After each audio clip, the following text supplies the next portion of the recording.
1, 2, 3, 4, 5, 6, 7.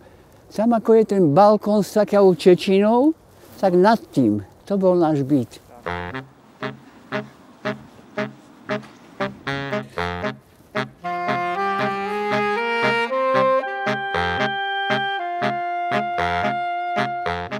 V 1977 sme sa sem nasťahovali. Koľko sme tu bývali, to by moja manželka vedela. A my, ako sme dostali kľúče, tak sme tam hneď začali upratovať. Jednu miestnosť sme tak umýli, že sme tam mohli položiť také molitany, tak sme tam aj prespali prvú noc. A už ráno nás budili novinári, ako chceli robiť rozhovory s prvými obyvateľmi Petržalky. No.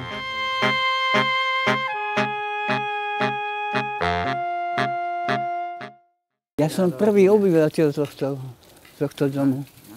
Ja tiež. Hneď ako 1977. August. No.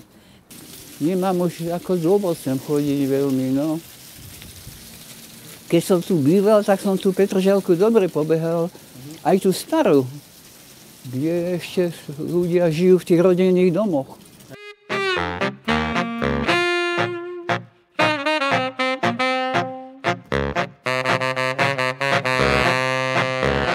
Mňa vždy ako zaujímavé také, za toho socializmu, také absurdnosti.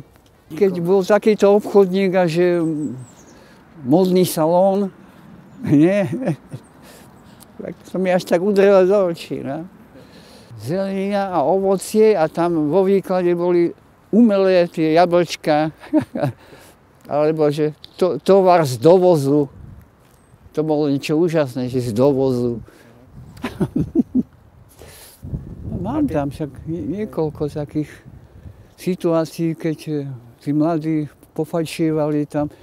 Taká jedna zaujímavá fotka, keď taká dvojica sa boskáva a vedľa nich stojí taký chlapec, tiež taký pozerá na nich a ako keby závidel.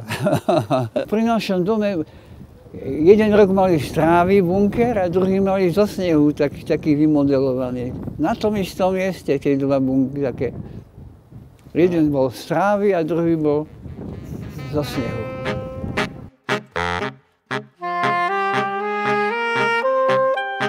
Keď som bol v New Yorku, tak som prvý raz videl také spreje a naraz som zistil, že to tu je aj v Petržalke.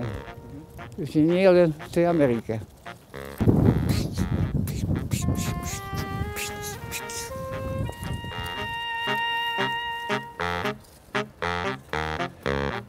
Neviem prečo to nie je po slovensky.